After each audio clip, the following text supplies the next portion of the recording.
दोस्तों नमस्कार, कैसे हैं आप लोग? तो फिर से आज नए टॉपिक्स के साथ आपके सामने हाजिर हुए हैं।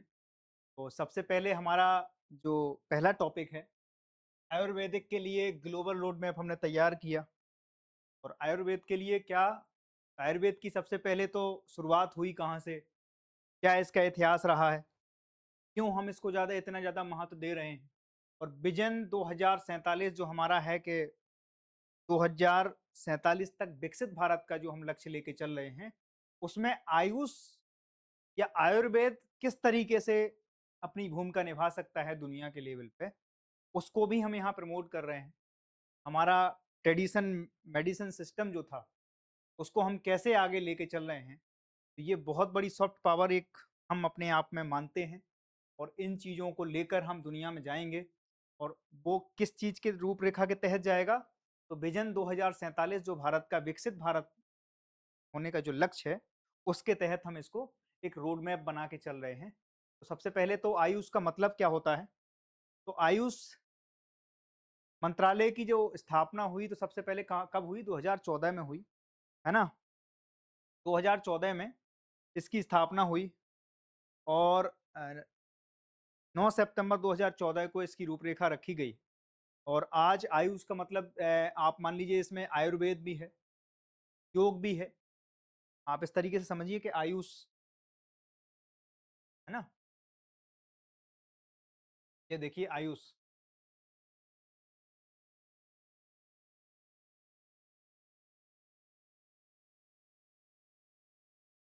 आयुष, ठीक है? इसमें क्या-क्या है? तो सबसे पहले तो आयुर्वेद है, ठीक है? क्या है? आयुर्वेद है। दूसरा क्या है? दूसरा योग है। ये चीज़ तो मैंने बार-बार बताता हूँ, ठीक है? तीसरा क्या है? तो यूनानी है। कहो कि साहब यूनानी क्या है? बताऊँगा मैं, ना? ये क्या है? आयुर्वेद में क्या-क्या है? इ इ इ आयुष में क्या है? आयुष मंत्रालय है भारत में, ध्यान रखना। और उसमें क्या-क्या चीज़ें हम इन्वॉल्व करके रख रहे हैं? आयुर्वेद है, योग है, यूनानी है, तीसरी चीज़ क्या है? सिद्ध और होम्योपैथिक। सिद्ध की बात, हम सिद्धि की बात करते हैं ना? सिद्ध और होम्योपैथिक,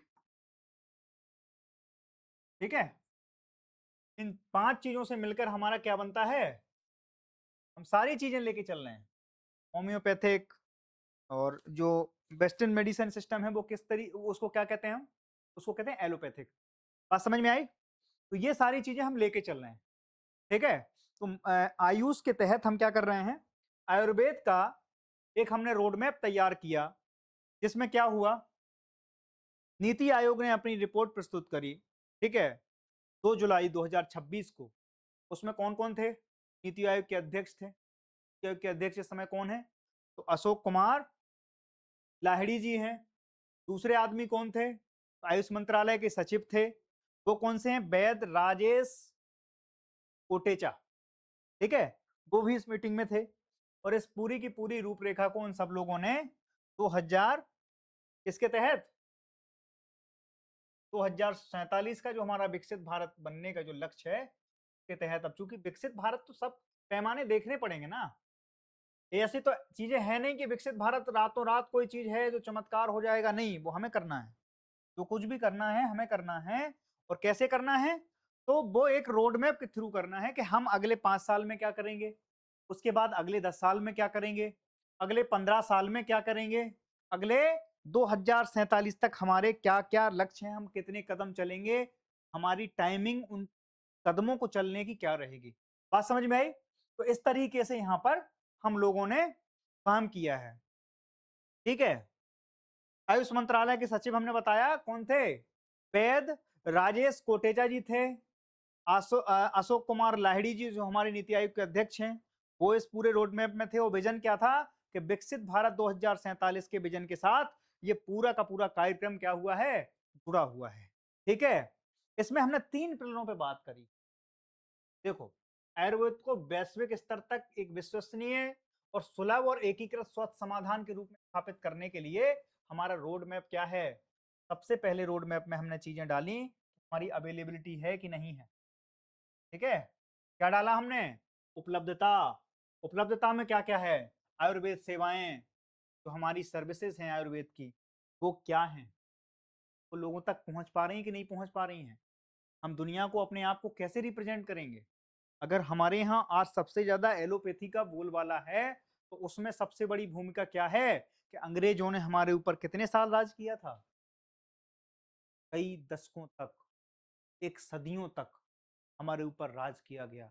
और जब आप किसी जगह राज करते हैं, किसी जगह की वो चीजें करते हैं, तो वहाँ की संस्कृति पर, वहाँ की शिक्षा पर, वहाँ की व्यवस्था पर आपका प्रभाव दिख जाता है। ठीक है, तो ये प्रभाव जो हमारे ऊपर एलोपैथी का है, उसमें बहुत बड़ी भूमिका है कि उन लोगों का क्या था, सॉफ्ट पावर हमारे ऊपर। सॉफ्ट पावर क्या, हम पूरे ही उनके अधीन थे। जब अधीनता थी, तो वो जो कहते थे वो हमें करना था। उस हिसाब से उनकी मेडिसिन सिस्टम हमारे ऊपर इम्प्लीमेंट हुए, उस तरीके से उनकी नॉलेज हमारे ऊपर, उनकी शिक्षा, उनका एजुकेशन सिस्टम पूरा हमारे ऊपर इम्प्लीमेंट हुआ, तो हम अपने आप को द्वयम दर्जे का समझने। बात समझ में आई? तो यहाँ पर क्या है, उत्पादों की शिक्षा, उत्पाद हमारी अवेलेबिलिटी है कि नहीं है, हमारी जो एजुकेशन है इसके प्रति, अनुसंधान है, R&D हमने किया है, तो वो लोगों तक है, उसकी अवेलेबिलिटी की नहीं है। आजकल एलोपैथी क्यों, आजकल जैसे जेनरिक दवाएं हैं हमारे पास, भारत उसका सबसे बड़ा प्रोड्यूसर क्यों है? क्योंकि उसकी अवेलेबिलिटी है, उसके फॉर्मूलाज हैं। हमने इन चीजों पे फॉर्मूलाज बनाए कि नहीं बनाए?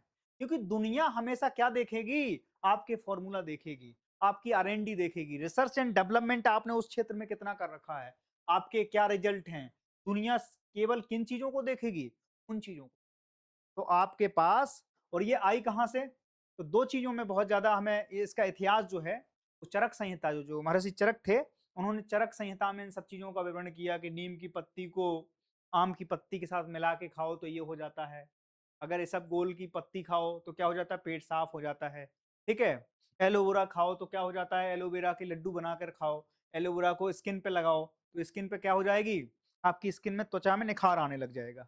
ठीक है, तो ये सारी जानकारी हमारे पास कहाँ मिलती है?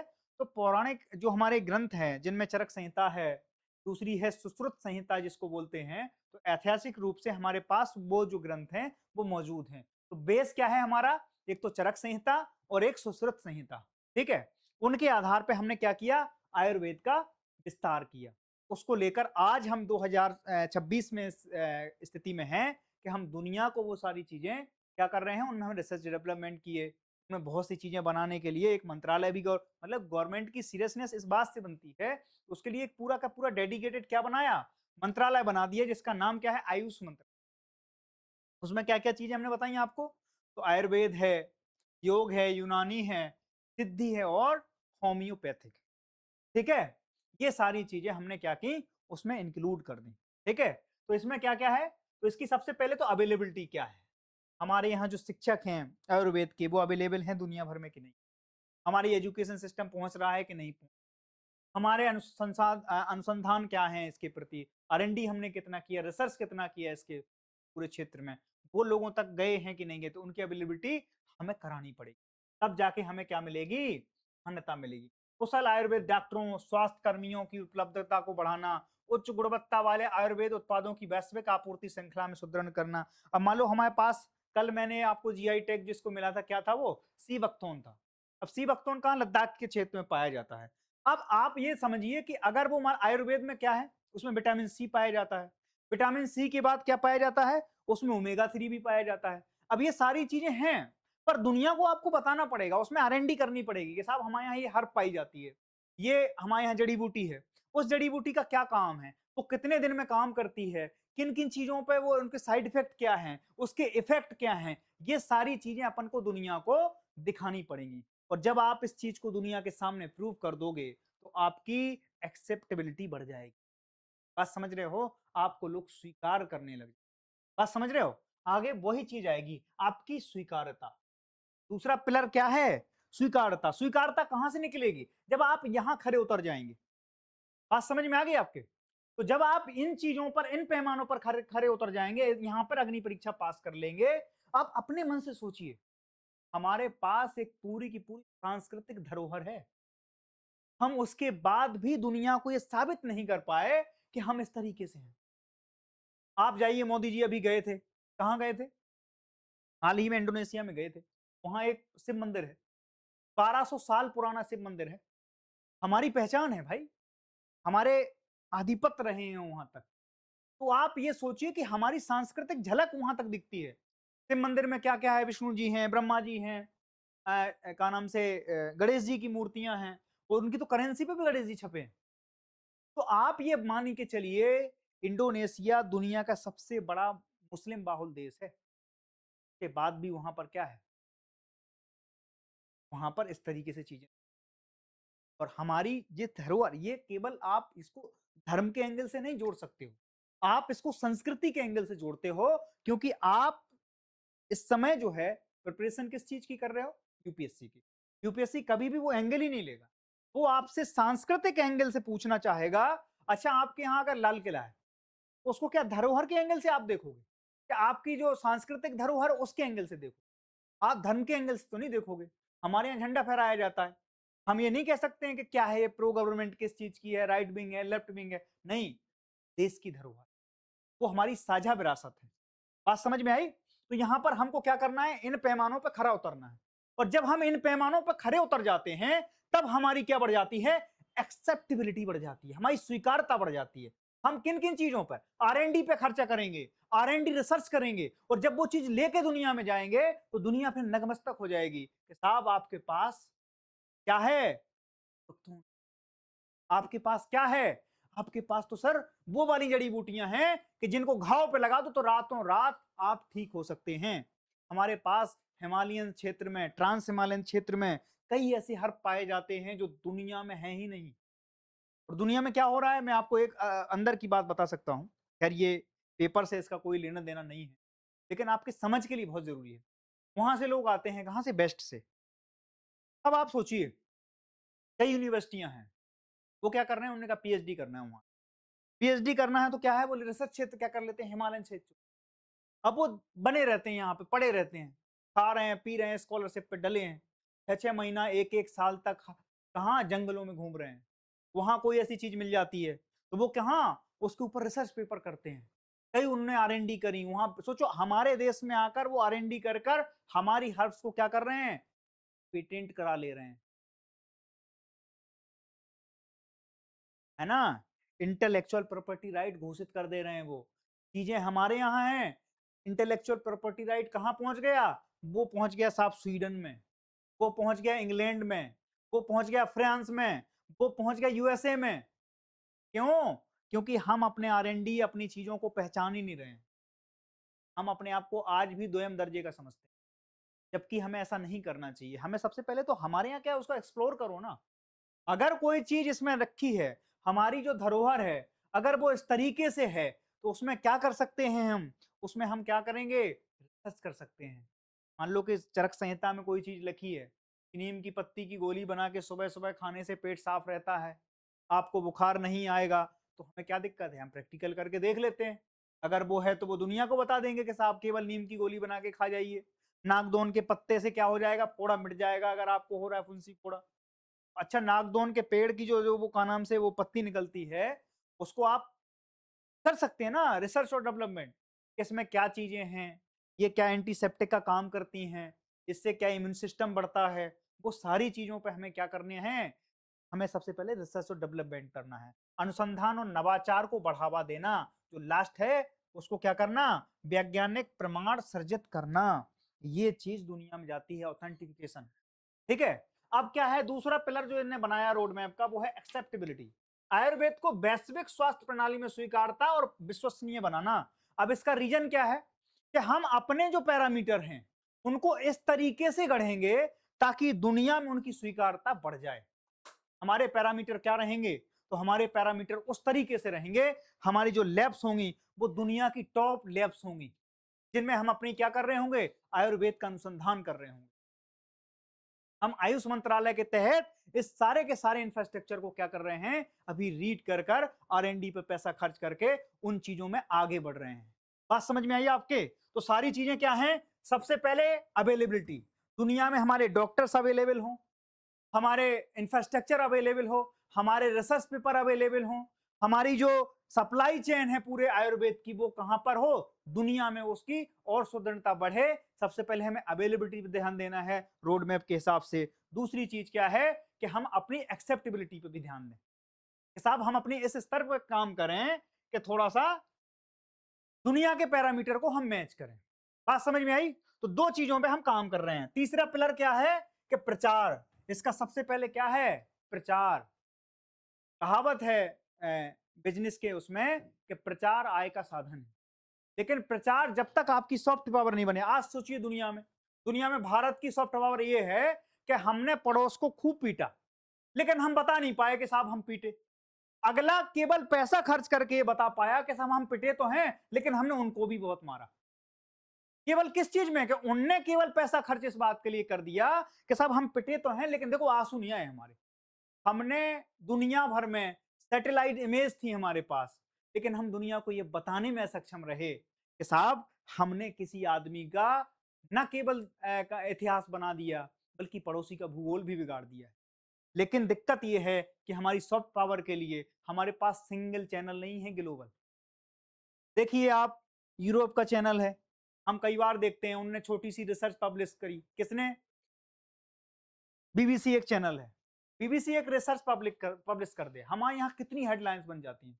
इंडिया का सरकारी तंत्र भी अगर कोई रिसर्च पब्लिश करता है तो दुनिया में हेडलाइन तो ठीक है, उसकी जगह तक नहीं बनती है। तो ये हमारी सॉफ्ट पावर का अंदाजा आप इस तरीके से लगा सकते हैं। तो गवर्नमेंट इस चीज को लेकर सीरियस है कि साहब हम क्या करेंगे, हम इन चीजों को प्रचार प्रसार भयंकर तरीके से करेंगे। हमारा रोड मैप यही है। विकसित भारत अगर हमें बनाना है 2047 में, जो कि गवर्नमेंट कहती है, तो आयुर्वेद को लेकर हम क्या करेंगे, आगे चलेंगे। ठीक है। तीसरा पिलर आप समझ रहे हो कि हम प्रचार पर ध्यान देंगे, एक्सेप्टेबिलिटी बढ़ाएंगे, मानकों का सामंजस्य बनाएंगे। अब हमें पैरामीटर क्या सुना है, हमारे लैब्स क्या दुनिया को स्टैंडर्ड को मैच कर रहे हैं कि नहीं कर रहे हैं। हम तो कह रहे हैं अपने मुंह से कि नहीं, हमारी जो पद्धति है, आयुर्वेद पद्धति है, हमारी जो होम्योपैथी है, वो एलोपैथी को बीट कर देती है। लेकिन इसको क्या हम इस तरीके से मुंह बोलने से क्या लोग मान जाएंगे? ये बात आपको साबित करनी पड़ेगी, और साबित तक तब होगी जब हमारे पैरामीटर, हमारे स्टैंडर्ड, हमारी जो लैब का स्टैंडर्ड है वो दुनिया को बीट कर। ठीक है। कोई आपकी बात को तब तक ना माने, तब तक ना बीट करा सके, जब तक कि आप उस चीज को, अब अगर हम सही हैं, मान लो हमारा जो ब्लड टेस्ट है बी पॉजिटिव है, अब बी पॉजिटिव है और हम अपनी लैब में टेस्ट किया, हमने कहा नहीं नहीं हमारा तो ए बी प्लस है, तो दुनिया कम से कम इस चीज को देखेगी ना। वो तो आप कहीं भी करा लोगे, आपका जो प्रोडक्ट दुनिया में जाएगा, आपने कहा कि साहब ये प्रचुर मात्रा में ओमेगा 3 से भरपूर है, ये प्रचुर मात्रा में विटामिन सी से भरपूर है, तो वो किसी भी लैब में डाल के देख लेंगे। वहां तो भारत की लैब नहीं होंगी। अभी हमारे यहाँ एक चीज हुई थी, घटना हुई थी, आपको बताऊं मैं, और वो बड़ी शर्मनाक घटना हुई थी। दुनिया में भारत जो है मैंगो का सबसे बड़ा एक्सपोर्टर है ना। हमने क्या किया कि हम मैंगो एक्सपोर्ट करते थे जापान को। जापान ने केवल इस तरीके से, क्योंकि हमारे यहाँ क्या होता है, कई बार हम जैसे फसाई है हमारे, है ना, जो फूड सेफ्टी स्टैंडर्ड को मैच वो करता है, जांचता है, तो फसाई को क्या करते हैं हम, अब वहां पर आम के लिए एक रेगुलेटरी बॉडी है हमारे, कोई भी जो एक्सपोर्ट होता है कोई भी पदार्थ, तो हम क्या करते हैं, रेगुलेटरी बॉडी हमारी उसको टेस्ट करती है कि ये जो प्रोडक्ट है क्या दुनिया के उससे मैच कर पा रहा है कि नहीं कर पा रहा है। तो उनने क्या किया कि फर्जी सर्टिफिकेट बना बना के दे दिए। जापान ने कहा इधर लाओ, ये इंडिया से आए ना, इंडिया से ये आम आए, इनको क्या करो, जांच कर लो थोड़ा इनमें क्या क्या है। उनने जैसे ही जांचा तो उसमें क्या निकला, वो दुनिया के जो स्टैंडर्ड है उसको मैच ही नहीं कर पाया। उसमें पेस्टिसाइड्स की मात्रा निकली, दुनिया भर की कार्बाइड वगैरह और चीजों से पकाए थे वो, मिला मिलू के उनने तो जहर वो इंडिया में बेच रहे थे, वही जहर उन्होंने जापान को बेच दिया। तो जापान ने क्या कह दिया, लेने से इनकार कर दिया, कई कार्गो उनने वापस भेज दी। ठीक है। तो जब हमें क्या करना है इस पूरे के पूरे कार्यक्रम में, कि हमें जो लैब्स हैं हमारी, उनमें कम से कम इस तरीके की व्यवस्था हो कि वो दुनिया के पैरामीटर्स के स्टैंडर्ड को मैच कर पाए। ठीक है। तो दो चीजें हो गई। तीसरी चीज हमने बताई, आयुर्वेद को वैश्विक स्तर पर ब्रांड के रूप में प्रचारित प्रसार करना। हमने अभी योगा डे मनाया 21 जून को, क्यों मनाया, भाई वो सॉफ्ट पावर है, और वो आयुष मंत्रालय ही उसको वो करता है। ठीक है। योगा डे जो हम दुनिया में मना रहे हैं, इस बार तो कराची के लोग भी मना रहे थे, तो मुझे बड़ी प्रसन्नता हुई कि कम से कम वो अपनी चीजों को प्रमोट करने की कोशिश कर रहे हैं। अभी हमने उनका पानी रोका तो वो क्या बोले, वो यही बोले कि साहब हम क्या हैं, इंडस वैली सिविलाइजेशन के लोग हैं। तो पहली बार वो कम से कम अपने इतिहास पे आ रहे हैं, नहीं तो अभी तक उनकी जो पहचान थी वो केवल एक चीज पे टिकी हुई थी कि हम भारत विरोधी। ठीक है, तो आप इस चीज को देखिए कि वैश्विक ब्रांडिंग और जन जागरूकता अभियान चलाने के लिए हमें इसमें पैसा खर्च करना है, उसके लिए बजट एलोकेट हुआ है। आयुर्वेद और वेलनेस आधारित मेडिकल टूरिज्म को बढ़ावा देना है कि लोग यहां से वहां तक कैसे जाएं। टूरिज्म को बढ़ावा देने से क्या होगा, हमारी आर्थिक गतिविधियों में और ज्यादा धार आएगी। ठीक है, तो ये सारी चीजें इस पूरी के पूरे टॉपिक का क्या था, लब बोलो आप था। नीति आयोग ने अपना एक विजन प्रस्तुत किया था, किसके साथ, आयुष मंत्रालय के साथ मिलकर। ठीक है, अब देखिए अन्य प्रमुख पहले कौन कौन सी हैं, तो आयुष बीजा और विदेशियों में आयुष केंद्रों का विस्तार। आयुष बीजा भी अब गवर्नमेंट क्या कर रही है, आयुर्वेद को फैलाने के लिए, दुनिया भर में इसकी पहुंच को बढ़ाने के लिए एक टेम्पररी आयुष बीजा का प्रोग्राम लेके आएगी। और उससे क्या होगा, दुनिया भर में आयुष केंद्रों की स्थापना करेंगे, तो उसके लिए लोग इधर से उधर जाएंगे, तो वो क्या करेंगे कि भाई ये आयुष मंत्रालय से या आयुष डिपार्टमेंट से आए हुए लोग हैं, उसकी अथोराइजेशन मिलेगी, तो वो आयुष बीजा का भी एक प्रावधान बना रहे हैं कि हम आपके लिए जन कल्याण के लिए काम करेंगे। क्योंकि जब हम कहते हैं कि वसुधैव कुटुंबकम, तो उनमें ये सारी चीजें आती हैं। ठीक है, उसके लिए हम कई ऑपरेशन लॉन्च करते हैं। आयुर्वेदिक डिजिटल और मिशन और ई प्लेटफॉर्म को विकसित करना। ठीक है, एमएसएमई और स्टार्टअप को प्रोत्साहन मिलेगा इससे। अब कोई नया आदमी है, जैसे अभी मोरिंगा है, मोरिंगा का पाउडर बहुत सेल हो रहा है दुनिया भर में। तो हमने कई लोगों को ऐसे जानते हैं जो हमारे जानने वाले भी हैं, वो क्या कर रहे हैं कि मोरिंगा को सुखाकर उसका पाउडर निकाल रहे हैं और दुनिया भर में क्या कर रहे हैं, एक्सपोर्ट कर रहे हैं। ठीक है, तो वो क्या है, एमएसएमई और स्टार्टअप जो नए नए अभी खुल रहे हैं इंडिया में, उससे क्या है, दुनिया भर में इन प्रोडक्ट की धूम मची हुई है। क्योंकि ये क्या है, ये बहुत नेचुरल तरीके से लोग क्या कर रहे हैं, कंज्यूम कर लेते हैं और उसके कोई ज्यादा साइड इफेक्ट नहीं। लोग कहते हैं ना कि भाई हमारी होम्योपैथी के कोई साइड इफेक्ट नहीं है। अगर मर्ज ठीक हो गया तो ठीक है, नहीं हुआ तो कोई साइड इफेक्ट तो वैसे भी नहीं है। ठीक है, होम्योपैथी की दवाई है। तो होम्योपैथी इसलिए भी थोड़ा सा वो है कि अपन नेचुरल रिसोर्स के माध्यम से अपनी चीजों पर क्या करते हैं, काम कर लेते हैं और अपनी कमियों को दूर कर लेते हैं। ठीक है, सतत और जैव विविधता पर आधारित कच्चे माल की आपूर्ति सुनिश्चित करना। अब ध्यान रखना, कहीं ऐसा ना हो कि चीजों को अत्यधिक हम प्रमोशन के दौरान क्या करें कि संसाधनों का दोहन होने लगे। अब मान लो कोई भी पेड़ ऐसा है, जैसे मैंने कल सी बख्तून का बताया, तो अब वो क्या है कि अब मान लो उतने ही है, तो दुनिया भर में धूम मच गई, तो हम क्या करेंगे कि उनका दोहन करना चालू कर देंगे। कई बार उसकी खेती भी इस तरीके से कि जैसे नील की खेती हुई, तो और कुछ हम कर ही नहीं रहे। तो डिमांड और सप्लाई के चक्कर में कम से कम हम इस तरीके से ना सोचें कि उस चीज पे ज्यादा दबाव पड़ जाए। तो हम क्या किस किस चीज को लेके चल रहे हैं कि जैव विविधता पर आधारित कच्चे माल की आपूर्ति की प्राप्ति हो सके। ठीक है, कि जैव विविधता को भी खतरा ना हो सके। ठीक है, तो ये सारी की सारी चीजें इस टॉपिक में हमने क्या की, डिस्कस की। 2047 तक भारत के आयुर्वेद को लेकर क्या रोड मैप है, नीति आयोग क्या सोचता है और आयुष मंत्रालय इसमें क्या क्या चीजों की पहल कर रहा है, वो सारी की सारी चीजों को हमने क्या किया, इसमें हमने वो देखिए। आप देखिए, आयुर्वेद को वैश्विक मुख्यधारा के स्वास्थ्य तंत्र में एकीकृत कर भारत को आयुर्वेद वेलनेस हब के रूप में स्थापित करना, क्या ये उचित रहेगा, विस्तार से वर्णन कीजिए। इसके ऊपर आपको 500 शब्द लिखने हैं। ठीक है, अब आइए अगले टॉपिक पे। अगला टॉपिक क्या है हमारा, अगला टॉपिक है कि अभी हम लोगों ने यूएपीए के तहत 23 लोगों को क्या किया, इसमें आतंकवादी घोषित किया। अब यूएपीए में अभी बहुत सारे वो हुए थे, संशोधन हुए थे 2019 में, हमने इसमें इस एक्ट में संशोधन किया। सबसे पहले ये 1967 में बना। 1967 के बाद हम वक्त वक्त पे इस पे क्या करते गए, संशोधन करते गए। ठीक है, अनलॉफुल एक्टिविटी प्रिवेंशन एक्ट इसका पूरा नाम है। ठीक है, 32 लोगों को अभी चर्चा में इसलिए है कि 32 लोगों को हमने इसमें आतंकवादी घोषित। 2019 के पहले हम केवल एनटीटी को क्या करते थे, आतंकवादी घोषित करते थे। आपने कहा होगा, आपने देखा होगा कि उन्होंने लश्कर ए तैयबा संगठन को आतंकवादी समूह घोषित। तो समूह को तो हम कर सकते थे, लेकिन मान ली जाए कि कोई इंडिविजुअल व्यक्ति जो है उसके तहत है, तो क्या करेंगे हम। तो साहब इसके लिए भारत में कोई ऐसा प्रावधान नहीं था कि इसको आतंकवादी घोषित करना है। तो फिर इसमें संशोधन किया कब, 2019 में।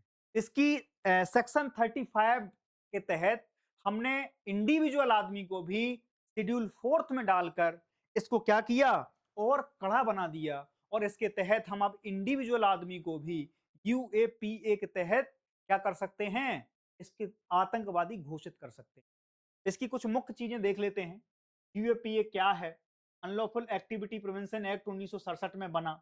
2012 में इसमें और थोड़ा सा संशोधन हुआ, 2013 में भी इसमें संशोधन हुआ, लेकिन 2019 में इसको बहुत ज्यादा सख्त कर दिया गया।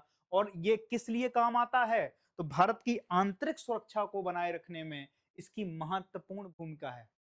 ध्यान रखना, आंतरिक सुरक्षा को बनाए रखने में यूएपीए के तहत हमने क्या किया कि हमारी आंतरिक सुरक्षा कहीं बाधित ना हो जाए, उसको बनाए रखने के लिए यूएपीए जो है वो मेंटेनेंस का काम करता है। ठीक है, इसका उद्देश्य देश की एकता, अखंडता और सुरक्षा को और संप्रभुता को खतरे से बचाए रखने में है। ठीक है, इसकी जो मुख्य भूमिका क्या है, तो देश की एकता, अखंडता, संप्रभुता, है ना, और सुरक्षा को मेंटेन करने में इसकी अद्वितीय भूमिका है इस समय। ठीक है, हम प्रशासन के तौर पे क्या कर रहे हैं, तो इसमें यूपीए के मुख्य उद्देश्य क्या हैं? तो गैर कानूनी गतिविधियों, संगठनों पर रोक लगाना, आतंकवाद के वित्त पोषण और प्रचार पर नियंत्रण लगाना। अभी आपने देखा होगा यहाँ पर गाजियाबाद में एक स्कूल कॉलेज में कुछ टीचर्स मिले थे। तो सोचिए वो क्या प्रोफेशन था उनका, इलाज करते थे, बच्चों को पढ़ाते थे, लेकिन किन चीजों में संलिप्त थे वो? तो वो इन चीजों में संलिप्त थे, गैर कानूनी गतिविधियों में। लोगों को भड़काते थे, लोगों को इस तरीके से वो तैयार करते थे, वहां पर एक तरीके से देश विरोधी गतिविधियों को ज्यादा पोषण मिल रहा था। और ये पहले कैसे होता था? तो पहले गैर सरकारी संगठन जिन्हें बोलते हैं एनजीओ, उनके तहत फंडिंग आती थी, कहां पर? मदरसा वगैरह में और कई जगह पर, जहां से इन सारी चीजों को क्या मिलता था? बल मिलता था। और ये क्या करते थे? देश में कई जगह बम ब्लास्ट करते थे, कई जगह आंतरिक सुरक्षा के लिए बाधा पहुंचाते थे, देश की सुरक्षा में चूक हो, देश हमारा अस्थिर हो, इन चीजों की क्या करते थे? कोशिश करते थे। बात समझ में आई? राष्ट्र की सुरक्षा, अखंडता और संप्रभुता की रक्षा के लिए इस एक्ट को इंट्रोड्यूस किया गया था। भारत की एकता और मित्रता बनाए रखने में इसकी महत्वपूर्ण भूमिका है। अगली चीज पे जब हम आएंगे कि यह सेक्शन 35 2019 में संशोधन किया गया, इसके तहत इसमें केंद्र सरकार के व्यक्तियों को भी फोर्थ शेड्यूल में जोड़ने का अधिकार मिलता है। मतलब अब व्यक्तियों को भी हम क्या कर सकते हैं? आतंकवादी घोषित कर सकते हैं। ठीक है, जिससे उन पर कड़ा से कड़ा एक्शन लिया जा सकता है। ठीक है, और क्या है? किसी व्यक्ति को आतंकवादी घोषित किए जाने पर उसके सभी प्रकार के समर्थन, फंडिंग, प्रचार आदि पर प्रतिबंध हो जाता है। ध्यान रखना, क्या इससे क्या बदल जाता है? अब मान लो कि कोई व्यक्ति है, अगर वो यूएपीए के तहत नहीं है, तो कानून क्या है आपके पास? एक राष्ट्र के तौर पर आप ये तो नहीं कह सकते कि सर हम जन कल्याण के लिए पैसा नहीं आपको लेने देंगे। वो अधिकार सरकार के पास भी नहीं होता है, क्योंकि क्या जवाब देगी सरकार एक राष्ट्र के तौर पर? तो आप जब यूएपीए में आप डाल देते हैं किसी चीज को, तो फिर क्या होगा? तो फिर वहां की फंडिंग रोक दी जाएगी। फंडिंग के साथ क्या? समर्थन रोक दिया जाएगा, प्रचार प्रसार आप बंद कर दिया जाएगा और आपको जेल कर दी। और एक चीज और इसमें बढ़िया चीज हो गई है, वो क्या है? 180 दिन तक बिना चार्जशीट के आप रिमांड पर जा सकते हैं। रिमांड पर आपको पता होगा क्या होता है, नहीं पता है तो हम आपको बता देते हैं कि रिमांड पर जो लोग जाते हैं ना, आगे से गीली और पीछे से पीली हो जाता है, इतनी पिलाई होती है उसके अंदर। और उसके साथ क्या हो जाता है, वो फिर अपने कदमों पर नहीं चलता है, उसको फिर सपोर्ट सिस्टम की जरूरत पड़ जाती है। ठीक है, तो कभी भी जब आप सोचें कि हमारे देश की सेनाएं इतने सॉफ्ट तरीके से कैसे रहती हैं, उसके पीछे की कठोरता भी याद रखना।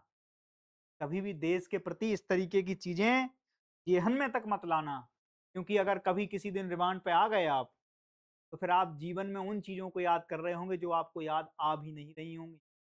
बात समझ में आ गई आपके? इसीलिए ध्यान रखना कि इसमें 180 दिन तक हिरासत का प्रावधान है बिना चार्जशीट के। कोई पूछने वाला नहीं है कि आपके फंडामेंटल राइट कहाँ हैं, right to freedom, right to expression, article 19 कहाँ है? कोई पूछने वाला नहीं है इस धरती पे, क्योंकि इन्हें ये सारी शक्तियां कहाँ से मिल रही हैं? तो इन्हें यूएपीए से सारी शक्तियां मिल जाती हैं। वहां आपकी सुरक्षा आपकी नाक के दायरे से आगे नहीं है। Your freedom is up to tip of your nose. अगर इससे आगे आप जाते हैं तो आप कानून के दायरे में हैं, और जब आप कानून के दायरे में हैं तो वहां पर आपके फंडामेंटल राइट की कोई वकालत करने वाला वकील भी नहीं। बात समझ में आ गई? तो यहाँ पर 23 नए व्यक्तियों को यूएपीए के फोर्थ शेड्यूल में आतंकवादी के रूप में नामित किया गया है। 180 दिन तक हमने बताया कि जांच में बिना चार्जशीट के आपका मरम्मत कार्य चालू रहेगा, है ना। गवर्नमेंट फिर एक बोर्ड लगाती है, कार्य प्रगति पर है, रुकावट के लिए मुझे खेद है। इसीलिए घर वालों को क्या किया जाता है, 180 दिन तक कोई उनकी लोकेशन नहीं दी जाती है, कौन लेके गया, कौन सी वर्दी में था, कोई नहीं आएगा। आपसे खाली पूछा जाएगा, अच्छा आप ही हैं, क्या मिस्टर एक्स आप ही हैं? बोले जी, आइए थोड़ा सा आपसे कुछ जांच करनी है। फिर जब 180 81वें दिन, और 180 का मतलब ये तो ऑफिशियल है कि आप ले जाओ तब है, वहां पता भी नहीं चलता कि 180 दिन कब हो गए, कई कई साल गुजर जाते हैं दोस्त। इसीलिए इन सारी चीजों में कभी संलिप्तता मत बढ़ाना अपनी। यह कानून आतंकवाद से संबंधित गतिविधियों को रोकने, निवारण और दंडित करने का ये बनाया गया है। आप सोचिए इसकी मुख्य एजेंसी क्या है, तो इसकी मुख्य एजेंसी है एनआईए, नेशनल इन्वेस्टिगेशन एजेंसी। ठीक है, एनआईए इस समय सबसे ज्यादा प्रोएक्टिव रोल में है। देश में लोग कहते हैं कि रॉ से ज्यादा आगे निकल गए हैं भाई साहब, इतने आगे निकल गए हैं कि कनाडा, यूएसए सोचो, यूएसए में जाके अभी एक अननोन मैन चल रहा है पड़ोस में, कभी 2 मार देता है, कभी 10 मार देता है, उसमें किसकी भूमिका समझ में आती है आपको? हाँ, मैं धुरंधर देख के नहीं आया था, ध्यान रखना, ये मत कहना कि सर धुरंधर देख के आए थे। मैं धुरंधर देख के नहीं आया, मैं इनकी भूमिका बता रहा हूँ, क्योंकि मैं फिल्मों पे भरोसा नहीं रखता हूँ। धुरंधर 2025-26 में आई है, ये लोग बहुत पहले से हैं, ये लोग बहुत पहले से कांड कर रहे हैं वहां पर, ठीक है। तो इसलिए इज्जत करिए इन लोगों की। तो इसकी मुख्य एजेंसी कौन सी है? नेशनल इन्वेस्टिगेशन एजेंसी, यूएपीए मामलों को ज्यादातर देखती है, ठीक है। तो ये चीजें थी इस पूरे के पूरे जो हमारा वो था 1967 में ये बनाया गया अधिनियम। 12, 13, 19 में इसमें कुछ संशोधन किए गए, 19 में तो बहुत ज्यादा संशोधन कर दिए गए, और 19 में इतने ज्यादा संशोधन किए गए कि पूरे के पूरे पार्लियामेंट में हाय अल्लाह तौबा मचा रहा, लेकिन गवर्नमेंट ने एक नहीं सुना। बोले राष्ट्रीय सुरक्षा के साथ कोई समझौता नहीं होगा, मोटा भाई तो फिर ऐसे ही चलते ही है, जान दे दूंगा मैं, ठीक है। तो वो वाली चीज है। अब इससे क्या होगा, इससे दो चीजें और हो जाएंगी, ध्यान रखना। इससे दो चीजें ये हो जाएंगी कि गवर्नमेंट को ये राइट मिल जाता है, इसका मिसयूज होने का बहुत, एक स्टेट के तौर पर अगर सरकार चाहे, एक स्टेट चाहे कि हमें अपनी आवाजों को बुलंद करना है या बंद करना है, जो आवाजें सरकार के खिलाफ जा रही हैं अगर उनको बंद करना है, तो उसकी हानि क्या है कि इसको फिर इसका मिसयूज होने का चांस बहुत ज्यादा है। अच्छा, सरकार एक बड़े स्तर पर, जैसे इमरजेंसी का दौर इस देश ने देखा, अगर इमरजेंसी के दौर के तहत अगर ये सोचो कानून इस तरीके का होता, तो आप क्या कर सकते थे? आप कानूनी तरीके से पूरी आवाजें बंद कर सकते थे। तो ये खतरा जो विशेषज्ञ मानते हैं कि इसमें जो है आंतरिक सुरक्षा की आपकी जिम्मेवारी है, ठीक है, लेकिन आपने इसको इतनी ताकत दे रखी है कि आप जो नॉर्मल आवाजें हैं, अगर सरकार मिसयूज करने पर उतर आई, का हमें कोई विकल्प समझ नहीं आता, कोई दूरदर्शिता समझ में नहीं आती, इसलिए इसकी ये खामियां भी हैं। बात समझ में आ गई? ठीक है। आतंकवाद के खिलाफ भारत की स्पष्ट नीति है शून्य सहिष्णुता और कठोर कार्रवाई, है ना। अब तो हमने वो भी बना दिया है नया नियम, वो कहते हैं ये भारत की घोषित नीति, तुम गोली मारोगे हम गोला मारेंगे, ठीक है। ये क्या है, भारत की घोषित नीति है, ये मैं नहीं कह रहा हूं, ये भारत के प्रधानमंत्री साहब बोलते हैं, ठीक है। तो मुझे इसमें लपेटे में न लिया जाए प्लीज। अब आइए तीसरी चीज पर। तीसरी चीज हमारे पास है आजकल कि डेयरी क्षेत्र पर हीट स्टेट का क्या प्रभाव है ना।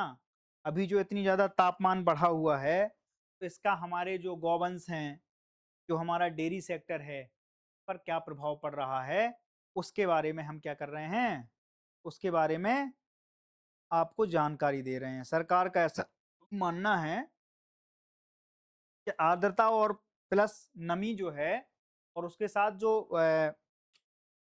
गर्मी है, दोनों चीजें मिल जाती हैं, तो इसमें क्या हो गया, इसमें दूध का उत्पादन घट जाता है। ठीक है, अब वो घटता कैसे है? तो मैं आपको एक छोटी सी बात बताता हूँ, साइंस का एक नियम है। जब हमारी बॉडी जो है, हमारी बॉडी का टेम्परेचर हमेशा एक जैसा लगभग रहता है। अगर सर्दी है तो बॉडी हमेशा क्या करती है, हमारी ऊर्जा को गर्मी में कन्वर्ट करने में क्या करती है, सहायता करती है। और अगर गर्मी है तो फिर क्या करती है कि पसीना निकाल के बॉडी को मेंटेन भी करती है। तो यही चीज इन पे भी लागू होती है। इन पे क्या होता है कि जैसे ही हीट स्ट्रोक वगैरह बढ़ने लगता है, तो वो जो ऊर्जा है, जो भैंस जो या गाय जो है, जो गौवंश हमारे हैं, वो जो फीडिंग कर रहे हैं, जो खाना खा रहे हैं, खाना खाने में जो ऊर्जा उत्पन्न होती है, वो ऊर्जा को फिर दूध उत्पादन में नहीं लगाते हैं। वो क्या करते हैं कि अपने टेम्परेचर को मेंटेन करने में उतनी ऊर्जा खर्च कर देते हैं। मान लो अभी तक हमारा टेम्परेचर नॉर्मल था, तो हमें जितनी भी ऊर्जा प्राप्त हो रही थी भोजन से, वो हम सारी की सारी ऊर्जा कहाँ निकाल रहे थे? वो हम सीधी की सीधी कहाँ दे देते थे? दूध उत्पादन में दे देते। अब मान लो हमारे पास हमने 100 कैलोरी की ऊर्जा उत्पन्न, मतलब 100 कैलोरी का भोजन किया, उससे जो ऊर्जा उत्पन्न हुई, हमने उसमें 80 कैलोरी किस चीज में लगा दी? हमने दूसरे काम में लगा दी। 80 कैलोरी में हम खाली क्या कर पा रहे हैं? बॉडी का टेम्परेचर मेंटेन कर पा रहे हैं। तो अब जो 20, केवल 20% ऊर्जा ही तो दूध बनाने में जा रही है। तो उससे क्या हो रहा है कि हमारे जो ओवरऑल प्रोडक्शन है, उस पर बहुत ज्यादा क्या हो रहा है? प्रभाव पड़ रहा है। ठीक है, तो इसमें क्या है कि जब उच्च तापमान और आर्द्रता पशुओं के शरीर के तापमान को सामान्य रखने की उनकी क्षमता से अधिक हो जाती है, तो उसे हीट स्टेट कहते हैं। अब मान लो कि जो नॉर्मल टेम्परेचर है उस पर तो ठीक है, लेकिन जब ये हद से ज्यादा हो जाए तो फिर क्या होता है? जैसे हमारे शरीर में हद से ज्यादा गर्मी बढ़ जाए, फिर शरीर क्या करता है? पसीना, और उससे क्या होती है? बॉडी फिर अपने आप का टेम्परेचर मेंटेन करती है। सेम इनके साथ भी होता है बेचारों के साथ। हीट स्टेट के मुख्य कारण है तापमान 38 डिग्री से अधिक हो जाए, सापेक्ष आर्द्रता जो है 70% से भी अधिक हो जाए। अब सोचिए, एक तो आप वैसे ही गर्मी है, ऊपर से आर्द्रता और बढ़ जाए। जैसे सबसे ज्यादा गर्मी कब महसूस होती है? एक दिन मैं दिल्ली का टेम्परेचर देख रहा था, टेम्परेचर 40-41 ही था, लेकिन लोगों को 52-53 डिग्री सेल्सियस तक महसूस हुआ। ये अखबार की हेडलाइन है, मेरी नहीं है। ठीक है, वो क्यों हुआ? क्योंकि वो जो आर्द्रता के साथ जो क्या नाम से वो हीट जो लगती है, वो ज्यादा महसूस होती है।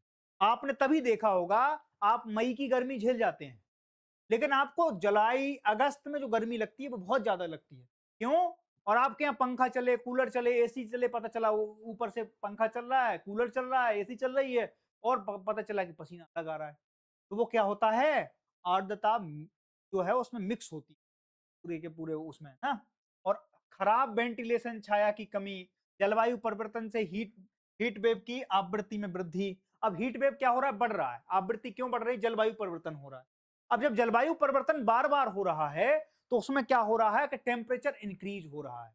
तो टेम्परेचर जब इंक्रीज हो रहा है, तो उसमें क्या हो रहा है कि अभी मान लो अगर इन्हें 38% नॉर्मल टेम्परेचर था या 35% नॉर्मल टेम्परेचर था, अब इन्हें 40 महसूस हो, 50 महसूस हो रहा है। जब 50 डिग्री तक टेम्परेचर महसूस होगा, फिर ये अपनी ऊर्जा कहाँ लगाएंगे? अपनी बॉडी को ठंडा करने। और उससे जो ओवरऑल प्रोडक्शन है हमारा, वो घट जाएगा। वो सारा का सारा यही दिखाया गया है कि डेयरी सेक्टर पे इसका क्या है, कई रिपोर्ट्स पब्लिक हुई, वो मैं आपको बताऊंगा अभी। ठीक है, तो सारी चीजों पर चर्चा होंगी। ठीक है, तो ओवरऑल आप चीजें समझ गए पहले, तो इसके बैकग्राउंड क्या है, हम क्यों उस चीज को लेके आए हैं। तो अभी एक रिपोर्ट है, और वो किसकी रिपोर्ट है? तो सीईई एम की रिपोर्ट है। वो ये कहते हैं कि 2050 तक हमारा जो ओवरऑल प्रोडक्शन है उत्तरी भारत का, उसमें कितने? 15,000 करोड़ का नुकसान होने वाला है। 1.5 करोड़ टन दूध जो है, वो 2050 तक क्या होगा? कमी आ जाएगी उसमें। कितने करोड़ टन? 1.5 करोड़ टन। 2030 तक ये 50 लाख टन तक इसका वो है कि ये डिक्रीज हो जाएगा हमारा जो ओवरऑल प्रोडक्शन है। अब इसके लिए क्या करें? अब मान लो हम जर्सी गाय लाते हैं, कहाँ से लाते हैं? हमने इंपोर्ट करी बाहर से। जर्सी गाय का कलर कैसा होता है? ज्यादातर चिटक रंग उनके होते हैं, काली होती हैं। जैसे हमारे यहाँ भैंस है, भैंस क्या होती है? काली होती है। अब भैंस काली होती है तो क्या करती है? ज्यादा विकिरण होंगे, ज्यादा ऑब्जर्वेशन होगा काय का? हीट का। क्यों? क्योंकि हमेशा काली चीजें जो हैं, या जो ज्यादा चटक रंग वाली चीजें हैं। गर्मियों में हम क्या पहनते हैं? सफेद कपड़े ज्यादा पहनते हैं, लाइट कपड़े ज्यादा पहनते हैं। क्यों पहनते हैं? ताकि रिफ्लेक्शन बना रहे। किसका? धूप का रिफ्लेक्शन हमारे शरीर से बना रहे, इसके लिए हम लाइट कपड़े पहनते हैं। हम सफेद शर्ट ज्यादा यूज करते हैं। ठीक है, जैसे आप गल्फ में चले जाओ, हमेशा आपको दिखेंगे वो लोग सफेद कपड़े पहने हुए। तो ये ट्रेडिशन क्यों वहां फॉलो किया जाता है? क्योंकि सफेद कपड़े हमेशा क्या करते हैं? रिफ्लेक्ट करते हैं। और जो डार्क कपड़े होते हैं वो क्या करते हैं? अवशोषित कर लेते हैं उस चीज को, तो वो क्या करते हैं? हटा देते हैं। तो सेम चीज इनके साथ हो रही है। आप इन्हें देखो, ये डार्क है ना, अब डार्क पे जैसे ही सूरज की रोशनी पड़ेगी तो ये क्या कर लेंगे? उनके जो विकिरण आ रहे हैं उनको क्या कर लेगा? अवशोषित कर लेगा। आप सोचो कि एक तो आप 40 डिग्री सेल्सियस टेम्परेचर, ऊपर से ये इनका कलर ब्लैक, तो ये क्या कर रहे हैं? और ज्यादा ऑब्जर्व कर रहे हैं उस चीज को। अब जैसे ही इनने अवशोषित किया विकिरण को, तो इनका टेम्परेचर और बढ़ जाएगा। और बढ़ जाएगा तो फिर और दिक्कतें होंगी। अब इसमें क्या हो सकता है? हमारी जो देसी नस्लें, देसी नस्लें हैं, ये देखो देसी नस्ल, व्हाइट वाइट हमारी जो गाय वगैरह होती हैं, जो गौवंश हमारे यहाँ हैं, आपने कभी देसी गायों को देखा होगा, उनका बहुत लाइट कलर वगैरह रहता है। वो अपने, आप देखो भौगोलिक स्थिति के हिसाब से चीजें रहती। अब जो जर्सी गाय है, या वहाँ के भैंसा देख लो आप अमेरिका में, जो उनकी सिटियों में पाए जाते हैं, जहाँ मक्का का बहुत बड़ा लैंड है, वहाँ पर आपने देखी होंगी जर्सी गायों की बहुत बड़े-बड़े जर्सी गायें होती हैं। उनमें कई सौ लीटर दूध निकलता है। क्यों निकल आता है? क्योंकि वो ठंडे प्रदेश है। तो वहाँ पर उस तरीके की भौगोलिक स्थितियाँ हैं, तो उस हिसाब से वहाँ गौवंश का या जो जो उत्पादन क्षमता है वो बढ़ जाती है। हमारे यहाँ वैसी चीज़ें नहीं हैं। और भारत दुनिया में सबसे ज़्यादा मिल्क प्रोड्यूस करने वाला देश है। हम एक्सपोर्ट तक करते हैं मिल्क का। और हमने अभी क्या किया? अपने डेयरी सेक्टर के लिए पूरी दुनिया से लड़ाई मोल ली है। अमेरिका मर गया ये कहते-कहते कि हमें डेयरी सेक्टर में एंट्री दो, डेयरी सेक्टर में एंट्री दो। लेकिन डेयरी सेक्टर हमारा इतना सेंसिटिव सेक्टर है कि हम चाहे साहब सेंसन लगवा सकते हैं अपने ऊपर, लेकिन हम क्या, हम आपको एक्सेस नहीं दे सकते उसको। क्योंकि ये केवल हमारी हेल्थ से जुड़ा हुआ विषय नहीं है, ये हमारी संस्कृति से जुड़ा हुआ विषय है, ये हमारे आध्यात्म से जुड़ा हुआ विषय है।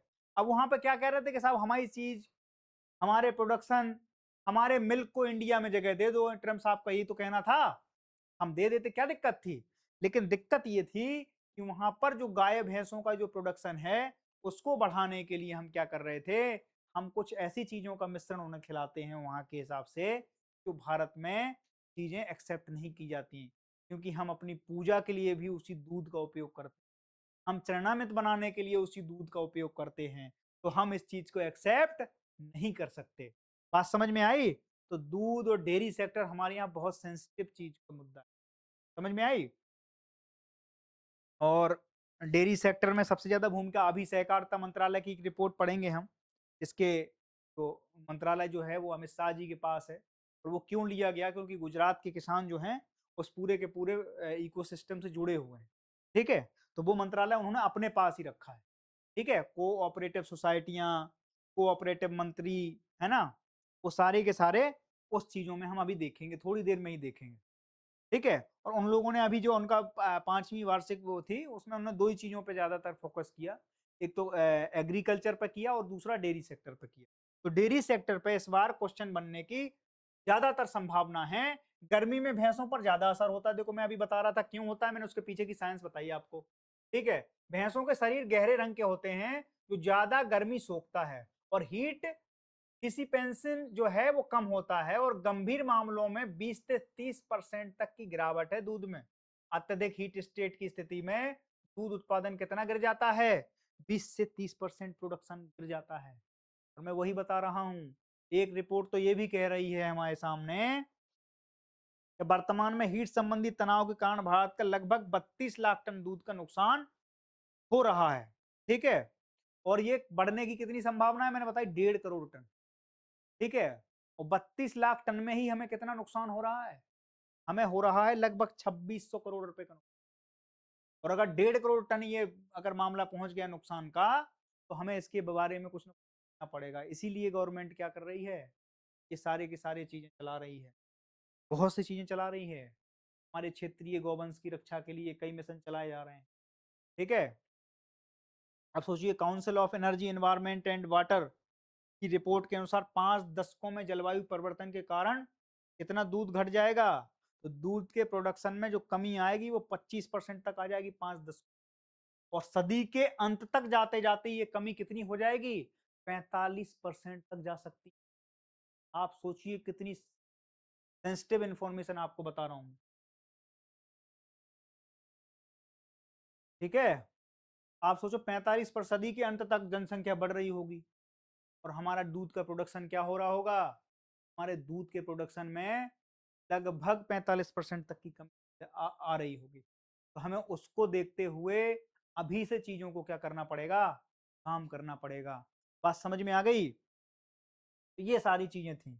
अब दूध की मात्रा को गुणवत्ता में कमी आ जाती है, बीमारियों के प्रति संवेदनशीलता बढ़ जाती है, इम्यून सिस्टम कमजोर हो जाता है हीट वेव बढ़ने से, प्रजनन क्षमता में भी कमी आ जाती है। सोचो गर्भ धारण करने की क्षमता खत्म हो जाती है। क्यों? क्योंकि आप कई चीजें ऐसी होती हैं कि हर चीज का एक टेम्परेचर मेंटेन है, उससे ज्यादा टेम्परेचर पे अगर चीजें रखोगे तो या तो वो चीजें खराब हो जाएंगी, या उन्हें मेंटेन करने में अतिरिक्त ऊर्जा हमें दोहन करनी पड़ेगी।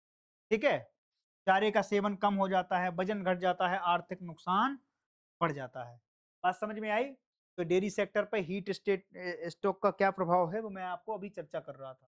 ठीक है, कुछ रिपोर्ट मैंने आपके सामने रखी। अब देखियो हीट स्टेट के बचाव के उपाय क्या हैं। तो उचित वेंटिलेशन और शेड की व्यवस्था हो, उचित वेंटिलेशन हो, एक दूरी पे हो, बढ़िया हो। ठीक है, कूलिंग सिस्टम लगा हो, स्वच्छ और ठंडा पानी हमेशा उपलब्ध हो। ठीक है, और तीसरी चीजें क्या हैं, पेड़ लगाना, प्राकृतिक छाया प्रदान करना, ये बहुत ज्यादा जरूरी है। अभी महायज्ञ चल रहा है इस समय, कहाँ पर, पूरे देश में ये वन महोत्सव का उत्सव चल रहा है, और यहाँ पर क्या चल रहा है, महायज्ञ चल रहा है। महायज्ञ किस चीज के लिए, पौधारोपण के। देश का प्रधानमंत्री ये कहता है कि एक पेड़ माँ के नाम, वो पेड़ कहाँ से निकलेंगे, वो इन सारी चीजों के काम आएंगे। कई लोग मुझसे कह रहे थे कि साहब अंडमान के तो इतने सारे वो जंगल काट दिए गए। एक जगह है, भी एक चीज है, लेकिन विकास भी जरूरी है। ठीक है, और उसके बीच में संतुलन भी जरूरी है। गर्मी के चरम समय में दूध दोहना और काम को कम करना, ये सारी चीजों पे अपन को विशेष चीजों पे ध्यान देना। ठीक है, तो ये सारी चीज हैं, climate resilient dairy infrastructure, heat translation, नस्लों का संरक्षण, प्रारंभिक चेतावनी प्रणाली को विकसित करना, अनुसंधान और नवाचार और जागरूकता को विस्तार करना। आप सोचो ये सारी चीजें हर जगह डाल सकते हैं, है ना। अनुसंधान हो, R&D के, भाई और चीजें क्या हम बेहतर कर सकते हैं, नवाचार हो, और क्या हो, जागरूकता हो, अवेयरनेस फैला सकते हैं आप। अब अगर कोई हीट स्ट्रोक वगैरह हीट बढ़ रहा है, ज़्यादा तापमान है, तो पानी ज़्यादा पिलाएं, सारी चीज़ें तो होती हैं। ठीक है, तो ये सारी चीज़ें हमारे साथ इसमें थी। अब देखो इसमें क्वेश्चन कैसे बन सकता है। जलवायु परिवर्तन के अनुकूल डेयरी क्षेत्र का निर्माण पशु कल्याण सुनिश्चितता को बढ़ाता है और सतत डेयरी उत्पादन को बढ़ावा देता है। ठीक है, ये हमारा क्वेश्चन है जो आपको क्या करना है, 500 शब्दों में। मैं जब कहता हूँ लिखना है तो उसमें सारी चीजें मेंशन करनी है जो रिपोर्ट में बता रहा हूँ। ये डाटा हमेशा रहता है, साल भर रहता है, कभी कोई चेंज हो तो बस इस डाटा को चेंज कर लेना है। रिपोर्ट यही आएंगी साल भर, कुछ नया आ जाता है तो मैं आपको बता ही देता हूँ। बाकी रिपोर्ट जो आ रही हैं वो आपका क्या है, आपके क्वेश्चन की प्रासंगिकता को बढ़ाने के लिए बहुत। ठीक है, अगली चीज क्या है, मैंने अभी बताया था आपको कि सहकारिता मंत्रालय की 5वीं क्या है, स्थापना दिवस मनाया गया। कहाँ मनाया गया, तो साहब दिल्ली में मनाया गया है। ठीक है, ठीक है, 6 जुलाई को मनाया गया नई दिल्ली में। इसके तहत क्या है, तो 47 नए अन्न भंडारण जो हमने क्या किया, हमने अन्न भंडारण वेयर हाउस वगैरह को, 47 नए वेयर हाउस को हमने क्या दी, मान्यता दी। अब इससे क्या होगा, इससे ये होगा कि जो प्रोडक्शन है किसान का, उसके प्रोडक्शन को बचाने में, है ना, देश भर में 47 आधुनिक अन्न भंडारण गोदामों का निर्माण किया गया, कुल भंडारण क्षमता में महत्वपूर्ण वृद्धि करी गई। दूसरी चीज क्या की गई, किसानों को बेहतर भंडारण सुविधा, फसल सुरक्षा और उचित मूल्य सुनिश्चित होगा। अब क्या होगा, मान लो कि पहले क्या होता था, टमाटर खेत में लगे हैं, मैं तो खुद एक किसान परिवार से आता हूँ, तो मैं देखता हूँ ये चीजें तो रियलिटी में है। तो पता चला टमाटर के सीजन में क्या हो रहा है, 10 रुपए केजी बिक रहा है टमाटर, 5 रुपए केजी बिक रहा है। और वो इस चक्कर में क्या हो रहा है कि सड़ जाता था, कहाँ पर? क्योंकि उसकी उचित रख-रखाव की सुविधा नहीं थी। अब क्या हुआ कि साहब वहाँ पर भंडारण क्षमता बढ़ा दी हमने। भंडारण क्षमता में क्या किया? कोल्ड स्टोरेज बना दिए। कोल्ड स्टोरेज बना दिए तो उससे क्या हो गया, तो उस सीजन में फसल आ रही थी, फसल आने से क्या हो गया कि हमने उसको क्या किया, स्टोर कर दिया। अब सर्दियों में टमाटर का भाव थोड़ा बढ़ जाता है, ठीक है? या बरसात है अभी, अभी टमाटर का भाव और बढ़ जाएगा, प्याज का भाव बढ़ जाता है। तो इन सब चीज़ों को क्या करेंगे, हम स्टोर कर लेंगे पहले से, और जब इन चीज़ों का उचित मूल्य बढ़िया मिल जाएगा तो क्या करेंगे, हम उनको उस समय पे बेच देंगे। और हमारे देश की फूड सिक्योरिटी में भी दिक्कत नहीं आएगी, क्योंकि पता चला एक समय टमाटर पूरे सड़ गए, एक समय उपलब्धता नहीं है। अब इससे क्या होगा कि सप्लाई चेन में जो दिक्कत थी वो दूर हो गई। ठीक है? बात समझ में आ गई? तो ये सारी चीज़ें क्या हो गई, इससे विकसित हो गई। अन्न भंडारण से यही वो चीज़ें जो जैसे अभी हम गेहूँ को बरसात में छोड़ देते हैं कई जगह। तो बरसात में क्या है कि आप घर में रखा है, उसमें कीड़े पड़ जाते हैं। कई जगह क्या होता है कि उसमें नमी आ जाती है तो वो उस तरीके से खराब हो जाता है। तो उस चीज़ को क्या करेंगे, हम वेयर हाउस में जैसे ही रखेंगे, तो वहाँ पर फूड सिक्योरिटी हमारी प्रॉपर बनी रहेगी। ठीक है? तो इससे क्या होगा, भंडारण क्षमता में क्या आएगी, वृद्धि आएगी। ग्रामीण अर्थव्यवस्था और सहकारी समितियों को बल मिलेगा इससे। अब ग्रामीण अर्थव्यवस्था इससे बहुत ज़्यादा इंटरलिंक है, क्योंकि खेती कहाँ हो रही है? खेती हो रही है गाँव में। शहर में तो खेती होती नहीं है, शहर में दूसरे तरीके के व्यापार हैं। ठीक है? तो लोग यहाँ पर क्या करते हैं, व्यापार करने आते हैं या जॉब करने, सर्विस सेक्टर है। जो एग्रीकल्चर सेक्टर है वो ज़्यादातर कहाँ है? वो है ग्रामीण में। और जब ग्रामीण में है और ग्राम में है, तो ग्राम में जब इस तरीके की चीज़ें होंगी, आस-पास में इस तरीके के कोशिश या प्रयास किए जाएँगे, तो हमारे यहाँ जो इस तरीके का इंफ्रास्ट्रक्चर बनेगा, तो इकोनॉमी कहाँ की मजबूत होगी? Rural economy. और रूरल इकोनॉमी जिस दिन देश की मजबूत हो गई, उस दिन देश की इकोनॉमी के कोई नहीं रोक सकता है। बात समझ में आ गई? तो ये चीज़ हो गई। 5 साल सशक्त सहकारिता समृद्ध भारत की नींव रखी गई है। और दूसरी जगह हमने हमें बताई थी कि dairy development, national dairy development board के लिए milk supply review dashboard portal भी लॉन्च किया गया है। अब इससे क्या होगा? देश में मैंने बताया ना कि बहुत सारा प्रोडक्शन घटने वाला है। तो सहकार मंत्रालय जो है हमारा, वो भी इस चीज़ पे क्या है, सहकारिता मंत्रालय, वो इस चीज़ को सेंसिटिवली ले रहा है। तो भाई हम अपने प्रोडक्शन को किस तरीके से देखें, ट्रैकिंग सिस्टम की भी व्यवस्था करी गई। हम उसको रेगुलेट कर सकते हैं, जिससे क्या है, दूध खराब नहीं हो। दूध की इतनी दिक्कत है कि ये इतना सेंसिटिव होता है कि अगर इसको आधा घंटे भी आपने धूप में रख दिया, आधा घंटे, अच्छी धूप है, तो ये क्या हो जाता है, फट जाता है। ठीक है? तो इस चीज़ को क्या किया, हमने कोल्ड स्टोरेज वगैरह भी बनाए। दूध आपूर्ति के रियल टाइम निगरानी विश्लेषण के लिए डिजिटल प्लेटफ़ॉर्म भी तैयार किया। सहकारी दुग्ध संचों और डेयरी संगठनों को डेटा आधारित निर्णय लेने में सुविधा होगी।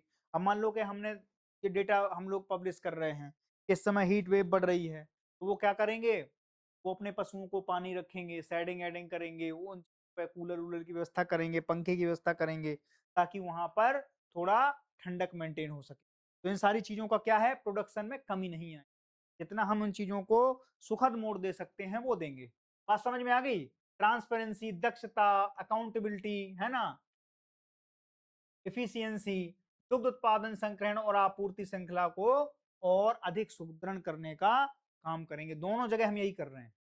यहाँ भी हम भंडारण क्षमता को क्या कर रहे हैं, सुदृढ़ कर रहे हैं, और यहाँ पर आपूर्ति श्रृंखला जो सप्लाई चेन है हमारी, सप्लाई चेन पे हम ज्यादा बल दे रहे हैं। सप्लाई चेन नहीं टूटनी चाहिए।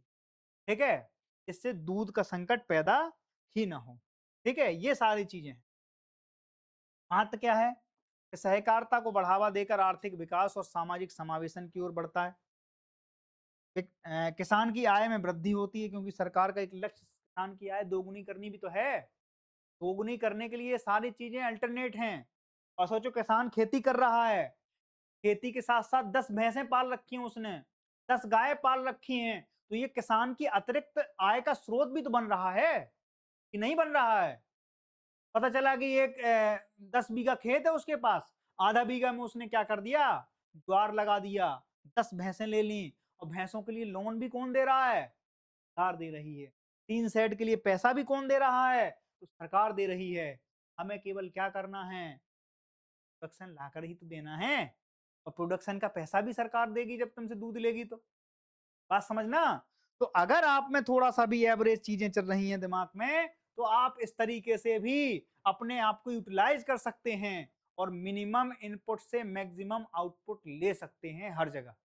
ठीक है, तो सरकार को क्या है, किसान की आय दोगुनी करना है, सहकारी समितियों के माध्यम से आत्मनिर्भर भारत की ओर बढ़ना है, और पारदर्शिता, तकनीक और नवाचार के साथ नया सहकारिता युग बनाना सरकार का प्रमुख लक्ष्य है। ठीक है, इसके लिए बेहतर भंडारण अवसंरचना, कृषि और डेयरी क्षेत्र को मजबूत करना, सहकारिता के माध्यम से रोजगार और उद्यमिता को बढ़ाना, आर्थिक विकास में सतत योगदान की आवश्यकता पर बल देना, ये सारी की सारी चीजें गवर्नमेंट का लक्ष्य है। ठीक है, सहकारिता मंत्रालय किस तरीके से किसानों की आय दोगुनी करने में सहायक हो सकता है, इसके ऊपर आपको क्या करना है, 500 शब्द लिखने हैं दोस्त। ठीक है, आखिरी चैप्टर, आज का आखिरी चैप्टर इस तरीके से है कि अग्निवीरों की जो रिटेंशन दर है उनमें बढ़ाने की मांग करी गई। ठीक है, सबसे पहले तो अग्निवीर हैं क्या, कब ये योजना आई, ये योजना लाने का लक्ष्य क्या था, है ना। तो इस योजना को लाने में मुख्य भूमिका जो थी, हमारे देश के जो सीडीएस साहब थे उन्होंने बड़ी भूमिका रखी थी इसकी। एक अग्निपथ ऐसी योजना लॉन्च करते हैं कि जिसमें हमारे जो बिल्कुल यंग जो हमारा टैलेंट होगा, यंग हमारे पास जो सैनिक होंगे वो आ जाएंगे। इससे क्या है, इससे फौज की इफिशियंसी बढ़ जाएगी, दक्षता बढ़ जाएगी, मूवमेंट करने में आसानी हो जाएगी। फौज को ये लगता है कि जितना यंग लड़का फौज में होगा और जितने कम समय के लिए होगा, समय मतलब ऐसा है कि अब 40 साल तक कोई चीज है तो 40 साल तक क्यों इस तरीके से रखा जाए। और दूसरी चीज, एक अतिरिक्त व्यय का बोझ भी पड़ता है, पेंशन अगर दे रहे हैं तो वो भी एक उनका था। तो इसमें क्या है कि इसमें जैसे ही कोई योजना का जो बैच है उसमें 25% को क्या किया जाएगा, उसमें रिटेन कर लिया जाएगा। जो बढ़िया लड़के होंगे वो छांट कर क्या किया जाएगा, उन्हें परमानेंट दे दी जाएगी। 75% को क्या किया जाएगा कि भाई हम आपको 4 साल आपको नौकरी दिए, नौकरी देने के बाद एक आपको क्या किया जाएगा, आपको एक लमसम अमाउंट देकर आपको विदा कर दिया जाए। ठीक है, 4 वर्ष के बाद सम्मान पूर्वक विदाई और सेवानिधि पैकेज के तहत जिसमें 11-12 लाख रुपए आपको पैसा भी दिया जाएगा, है ना। 4 साल की सेवा के बाद 75% लोगों को विदा कर दिया जाएगा। अब वो लोग कहाँ जाएंगे, तो वो लोग बैरियर सेक्टर में हमारे यहाँ चले जाएंगे। जैसे अर्धसैनिक वालों ने कहा कि साहब हम ले लेंगे बहुत सारे लोग, इतने परसेंट लोग हमें चाहिए। कई कम हमारी एमएनसी कंपनी है ना, कई रत्ना महारत्ना, है ना, वो कंपनियां हैं, वो कहने की इनको भाई यंग लड़का निकला है। सोचिए कि अगर 18 साल में किसी की ज्वाइनिंग हो रही है तो इसकी एज क्या रखी गई थी, ये 2022 में लॉन्च किया गया था ये कॉन्सेप्ट, और इसकी एज रखी गई थी 17.5 साल से 21 साल के बीच। तो जो कितना यंग आदमी आएगा, वो लड़का जो अभी 17.5 साल का है, फुल मेच्योर भी नहीं हुआ, सोचो वो जाके अग्निवीर बन गया। अग्निवीर बन गया, इसमें जो सेना का भर्ती होगा, सैनिक भर्ती होगा, उसको क्या नाम दिया, अग्निवीर। बस पूरी की पूरी concept को क्या नाम दिया था, अग्निपथ योजना। ठीक है, अग्निपथ योजना। और सेवानिधि पैकेज क्या है इसमें, जो 4 साल पूरे कर लेंगे उनको जब वहां से वो मतलब विदाई दी जाएगी, तो उसमें कुछ पैसा ऐसा इकट्ठा करके 11-12 लाख रुपए की जो बची है, वो अग्नि का नाम से वो सेवानिधि पैकेज के नाम से उन्होंने घोषित किया कि ये सेवानिधि पैकेज हो, और फिर वो और कहीं भी जा सकता है, मतलब वो आजाद है, वो बंद के नहीं रहेगा। ठीक है, तो ये सारी चीजें। वैसे कितना रहता है, 35 साल में जनरली रिटायरमेंट हो जाता है। कोशिश ये रहती है कि 35 साल 40 साल, है ना, जिस हिसाब की रैंक है उस हिसाब से उनको रिटायरमेंट दे दिया जाए। ये बेसिक जो पहले प्रैक्टिस थी सेना में वो थी, लेकिन जब से अग्निवीर आई है, तो अग्निवीर का अब जो पहला बैच है वो कब रिटायर होने वाला है। ठीक है, तो उसको फिर से क्या है, एक मांग उठी है कि साहब इसको भी गवर्नमेंट को पत्र लिखा गया कि इसको रिटेन का नाम से इसकी बढ़ा दी जाए, रिटेंशन दर जो है इसको और बढ़ा दिया जाए।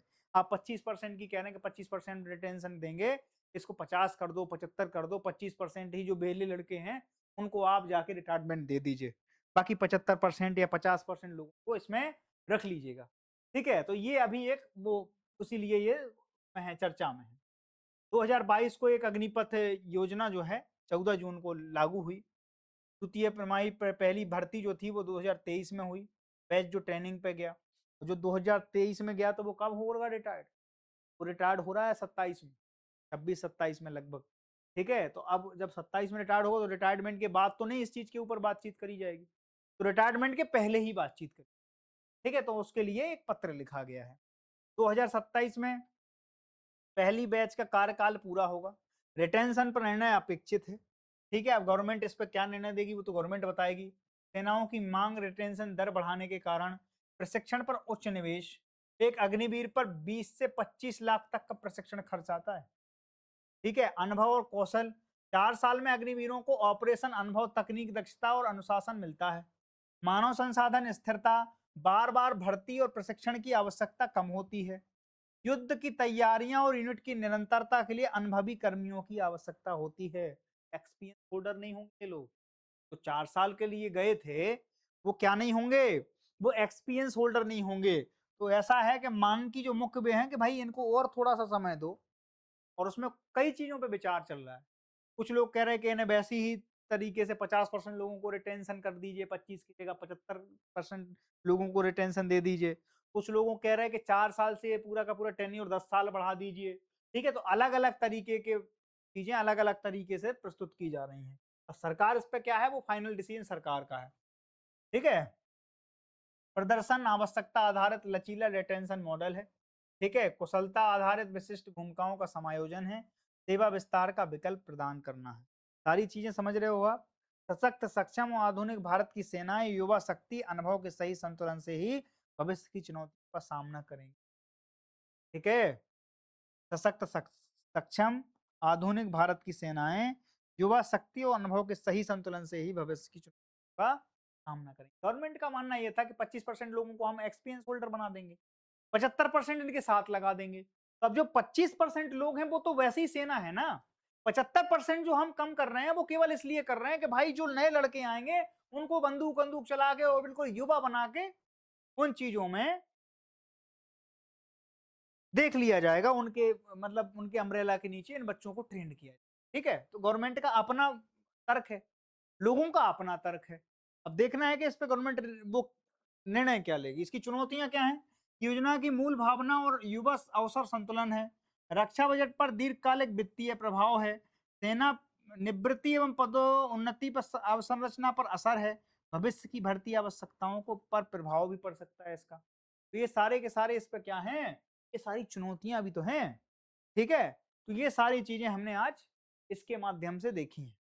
ठीक है, आज का जो हमारा टॉपिक था वो आपके सामने हमने सारी चीजों को देख लिया। एक तो हमने आयुर्वेद के लिए देखा, दूसरा हमने क्या देखा, यूएपीए के बारे में देखा, तीसरा हमने डेयरी सेक्टर के बारे में समझा, यही स्टेट स्टेट का क्या प्रभाव है। तीसरा हमने सहकारी मंत्रालय के बारे में देखा कि उनके क्या क्या विजन है, और पांचवा हमने क्या देखा, तो ये हमने अग्निवीर योजना के बारे में समझा। ठीक है, ये था हमारा आज का टॉपिक। अब कल फिर मिलते हैं इसी समय।